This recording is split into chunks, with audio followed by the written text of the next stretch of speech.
ఎరా మాటలతో చెప్తే వినవా? ఇప్పుడు ఎక్కడికి వెళ్తావు? బాబు గారు మీకు దండం పెడతాను, నన్ను వదిలేయండి. ఇది మీకు మంచిది కాదు బాబు గారు. మంచిది కానిది బాబు గారు, వరదలో చీళ్లు కొట్టకపోయినప్పుడు తాడి దూలాలు డబ్బులు మీరే ఇచ్చారు. అదీగాక పెద్దదాని పెళ్లికయ్యే ఖర్చంతా మీరే ఇచ్చారు. సర్లే, ఇప్పుడు ముసల్దానికి కూడా మీరే ఇస్తానంటున్నారు. మీ మంచితనాన్ని నేను భరించలేను బాబు గారు. మీ దండం పెడతాను. భరించలేవురా. రేపు ఆ ముసిల్ది చస్తే ఏ పొరుగు రోడైనా ఎందుకు చచ్చింది అంటే మందు ఇప్పించలేక నువ్వు చెప్తావు. నరసింహం గారు బ్రతికుండగానే ముసిల్దానికి కర్మ వచ్చిందా అని ఎవడైనా అంటే నేను భరించలేను. నేను తలకాయ ఎత్తుకోలేదు. నోరు ఎత్తావా లెంపకాయలు తింటావు. ఇదిగో ఇంటికి నాడు 300 ఇస్తాను, ముసిల్దానికి వైద్యం చేయించు. పాలు నేనే తీయాలి, కాఫీ నేనే పెట్టాలి, పేడ నేనే పిసకాలి, పిడకలు నేనే వేయాలి. ఈ పనులన్నీ నేనే. నువ్వు మాత్రం కొందరు బొమ్మలా కూర్చొని పుస్తకాలు చదువుకుంటున్నావు. వింటున్నావా? నిన్నే. ఏమిటైనా సార్, ఇంతకీ నన్నేం చేయమంటావు? ఆ పుస్తకం పక్కన పారేసి నూతులోంచి నీళ్లు తోడు. ఆ పని చేయడానికి అమ్ముంది. పోనీ పేడ పిసికి పిడకలే. చిచి, పేడ వెధ వాసన వస్తుంది, నా వల్ల కాదు. ఆహా, పేడ వాసన రాకపోతే మరే వాసన వస్తుందట? రేపటి నుంచి ఆవులకి గేదెలకి కుర్తులకు ఆ సెంటు కలిపి పెడతాను, అప్పుడు చేద్దు గాని సెంటు పిడకలు. మొహం ఎలా ఉందో చూడు, అరటి డొప్పలాగా. నోరుముయి, నీ మొహమే ఉంది కొండ ముచ్చులాగా. నీ మొహమే ఉంది పెంట కుప్పలాగా. కోతి, నోరు మూస్తావా? నువ్వు నోరు మూసుకో. ఏయ్, నువ్వు నోరుమోయి ముందు. నువ్వు నీ నోరు మూసుకో ముందు. అబ్బా, తెల్లారిందో లేదో మొదలు. ఏమొచ్చిందే మీకు? నాకేమీ రాలేదు. ఉందిగా నీ ముద్దుల పెద్ద కూతురు. ఈవిడ గారేమో మహారాణిలా కూర్చుంటుందట, పనులన్నీ నేను చేయాలట. అసలు నాకు తెలియకడుగుతాను, ఏమిటి ఈవిడ గారి గొప్ప? దాని సంగతి నీకు తెలుసు కదే. నువ్వు చేయగలిగినంత వరకు చెయ్యి, మిగతా పనులు నేను చేస్తాను. ఏమిటి అక్క చెల్లెళ్ళు ఇద్దరు చెట్టుపట్లు ఆడిపోతున్నారు? నువ్వేమైనా అన్నావా? అయ్యో, ఏమన్నా అంటే ఊరుకుంటారు మీ పిల్లలు. ఇది రోజు ఉండే భాగవతమే గాని ఎందుకో పిలిచారు చెప్పండి. 300. 300? ఎందుకు? తర్వాత చెప్తాను, ముందు. ఏమిటండి తర్వాత చెప్పేది? ఊళ్ళో ఎవరికో ఏదో వచ్చి ఉంటుంది, తగ్గుతున్న అమ్మా అని తయారయ్యారు ఉపకారానికి. నెమ్మదిగా మాట్లాడు, ముందు. నేను ఇవ్వనండి. ఇవ్వను. నా కోపం వస్తుంది. ఏం చేస్తారు? ఏమైనా చేస్తాను. నేను ఇవ్వనంతే. ఇవ్వమంటున్నాను. చెప్పాను. Silence silence silence. తూర్పున సూర్యుడు ఇంకా ఆలు దిద్దనే లేదు, మీరు అప్పుడే కాకా గాఘా మామాల దాకా వచ్చేసి గుణింతాలు దిద్దేసి చాచా చీచీలు అనేసుకుంటున్నారన్నమాట. మీకు బొత్తిగా భయం లేకుండా పోయిందిరా. అయినా వీధిలో అంతమందిని కూర్చోబెట్టి ఆడవాడితో తగురేంట్రా నీకు? పద పద పద పద పద పద. అది కాదురా పంతులు, ఇప్పుడు ఆ సుబ్బన్నగాడు లేడు. ఎందుకు లేడు? ఉన్నాడు. వాడు పారిపోకుండా 2 మనుషులు పట్టు కూర్చున్నారు వాడిని. అది కాదురా, వాళ్ళ అమ్మకి జబ్బు చేసింది. మందు ఇప్పించకుండా ఎక్కడా ముసిల్దాన్ని చంపేస్తాడో నాకు భయమేసి వాడిని నానా చేవాట్లు పెట్టి ఒరే వెధవా ఇంటికి రారా 300 ఇస్తాను అని చెప్పి. ఇస్తానంటారు. ఉపకారానికి ఊరిని ఉద్ధరించడానికి మనకున్న 25 ఎకరాల పొలాన్ని 5 ఎకరాలు చేశారు. 2 ఆడపిల్లలు పెళ్లికి ఎదిగిన ఎత్తి మీద కూర్చున్నారు. ఆ రాంబాబు దయదలిచి వ్యవసాయం చేస్తున్నాడు. కనీసం ఎరువుల కన్నా డబ్బులు ఇవ్వకపోతే ఏం బాగుంటుంది? ఆ డబ్బు తీసుకెళ్లి ఎవరికో ఇస్తానంటారు. మీరేనే చెప్పండి మాస్టారు, ఇలా అయితే ఈ సంసారం ఏం బాగుపడుతుంది? అర్థమవుతుందమ్మా, అర్థమవుతుంది. వీడి వెధవ బుద్ధి. ఒరేయ్, కాస్త జాగ్రత్తగా వినరా. సంసారానికి మగాడు కూడికి లాంటి వాడురా. ఊరికే తెచ్చి పడేస్తూ ఉండాలి.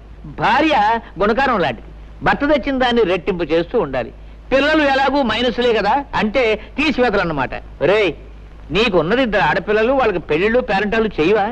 ప్లస్ గా ఉండవలసిన నీవే ఇలా మైనస్ గా తయారైతే ఎలారా? కాస్త బుద్ధి తెచ్చుకోరా, కాస్త బుద్ధి తెచ్చుకోరా. ఇదిగో వీడు ఉత్త తెలుగు మాస్టారు, వీళ్ళ లెక్క నువ్వేం పట్టించుకోకు. ఈవేళ నా పరువు కాపాడు. పరువు అన్నాక చేస్తానా? తెస్తాను ఉండండి.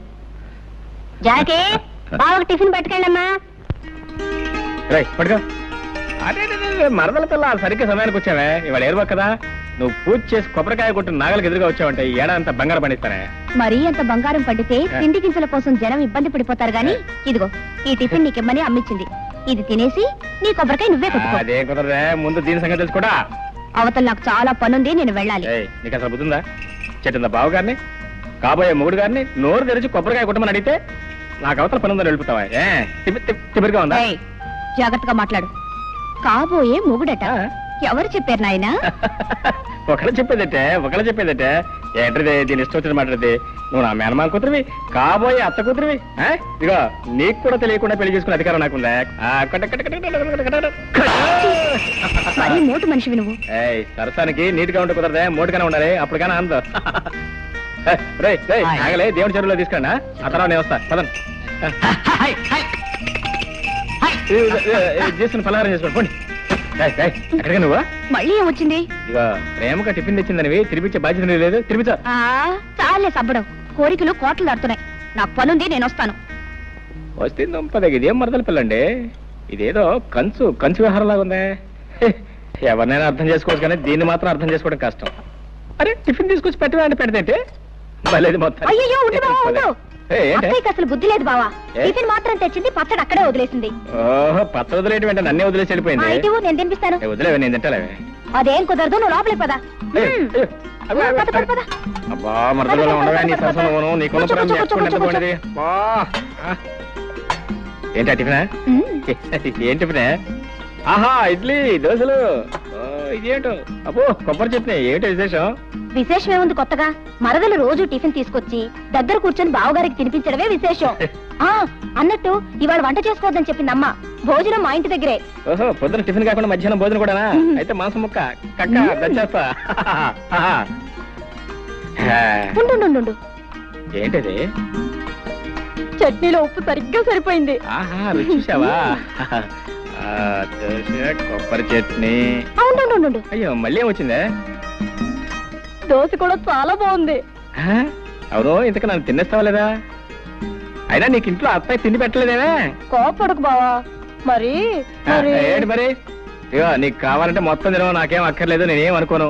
అది కాదు బావా, ఏదో బావగారివి కదా, నా చేత్తోనే తినిపిస్తే బాగుంటుంది కదా అని తిను బావా. ఆహా, చిన్నప్పటి నుంచి నువ్వే తినిపించా పాపం, లేకపోతే మా తింటే తెలీదు. ఇదిగా మరి ఇక్కడి నుంచి వెళ్తా లేదా?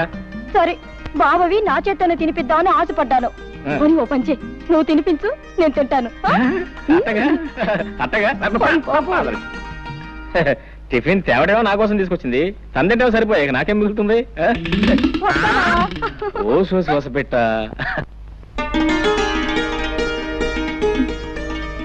రావుడు షావుకర్ కొబ్బరికాయలు డబ్బు పంపాడా? సాయంకాలం తెచ్చిస్తానన్నాడమ్మా. నువ్వు వెళ్ళి వెంకయ్య పిలుచుకో. అలాగేనమ్మా. రావులమ్మా, ఏమిటి అలా ఉన్నావు? పెద్దయ్య గారికి ఇప్పుడు 3 సార్లు కాఫీ తీసుకెళ్ళి ఇచ్చానమ్మా. తుప్పుకుని మొహాన్ని ఉమ్మేసి ఒకటే తిట్టడం మొదలెట్టారు. ఆయనకి మీరు ఇస్తే కానీ కుదరదమ్మా. వెళ్ళండమ్మా, వెళ్ళండి. తాతయ్య చాలా కోపంగా ఉన్నారా? వెళ్ళండమ్మా, మీకే తెలుస్తుందిగా. తను వెళ్ళి కాఫీ తీసురా. తాతయ్య కాఫీ. తాతయ్య లేదు, పీతయ్య లేదు. నీకే? నువ్వు హాయిగా కాఫీ తాగి టిఫిన్ తిని తిరిగ్గా వచ్చావు. ఇక్కడ దిక్కుముక్కులేనివాడు ఒకడు ఉన్నాడు.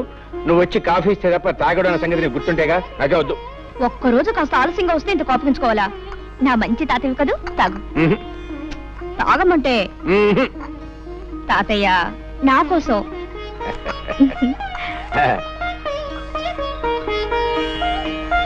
అబ్బా అద్భుతంగా ఉందమ్మా. ఆ పని మనిషి ఇందాకిస్తే అవతల పారేశాను, అసహ్యంగా ఉందని. ఏమిటి ఏమిటా నవ్వు? ఎందుకు? నువ్వు బాలు తను పారేసిన కాఫీ ఇప్పుడు తీసుకొచ్చాను. అమ్మ బాడవా. చిన్నబాబు, టిఫిన్ అంతా ముందు పెట్టుకుని తినకుండా తపస్సు చేస్తున్నావేంటి? తినడానికి తిథి ముహూర్తాలు ఏమైనా ఉన్నాయా? ఉన్నాయి, అందుకే వెయిట్ చేస్తున్నాను. ఏమిటవి? నువ్వు రావటం తిది, తినమని చెప్తాం ముహూర్తం. రోజు నువ్వు చెప్తా అలవాటు అయిపోయి నువ్వు రాకపోతే అసలు తినబుద్దే కావటం లేదు. నువ్వు పట్నంలో ఉన్న 4-5 సంవత్సరాలు ఏవి తినకుండానే ఎలా బ్రతికావు? అదేమిటి? అక్కడ నేను లేనుగా.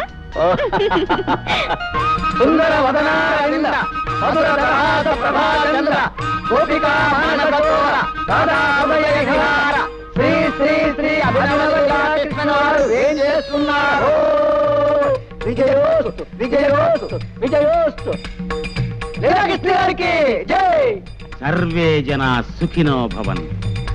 బృందావన విహారానికి వేళైంది, పదండి.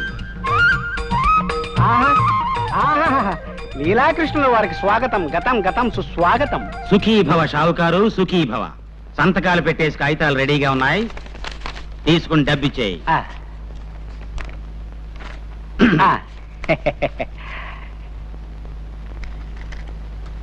ఇదిగో బాబు, మాకివ్వాల్సిన బాకీ పోను, మిగతా మీ సొమ్ము తీసుకోండి.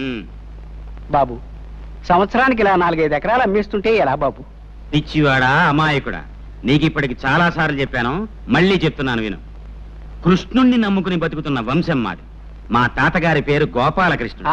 ఆవుల వ్యాపారం చేసి చాలా గడించాడు. ఫ్లూటు కచేరీలు చేసి ఆయన సంపాదించాడు.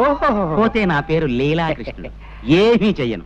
బృందావనం లాంటి పల్లెల్లో లీలలు మాత్రం చేస్తుంటాను. నీకు తెలుసుగా నా లీలలు? తెలియకపోవడం ఏంటండి, నెలకి 3 తగులు 6 జరిమానాలుగా వెలిగిపోతున్న మీ కీర్తి చుట్టుపక్కల 7 గ్రామాల దాకా పెరిగిపోయిందండి. నీకు అసలు బుద్ధి లేదయ్యా. లీలల గురించి మాట్లాడుతుంటే తగులు జరిమానాల గురించి చెప్తావేంటి? అర్థం లేకున్నాను. నీకో గీతారాశి చెప్తాను విను. మనిషి బతికేది అన్నాళ్ళు 100 ఏళ్ళేగా. నువ్వు చెప్పేది 100 ఏళ్ల క్రితం మాట. ఇప్పుడు అన్నీ హైబ్రిడే. బియ్యం హైబ్రిడు, వంకాయల హైబ్రిడు, ములక్కాళ్ళ హైబ్రిడు,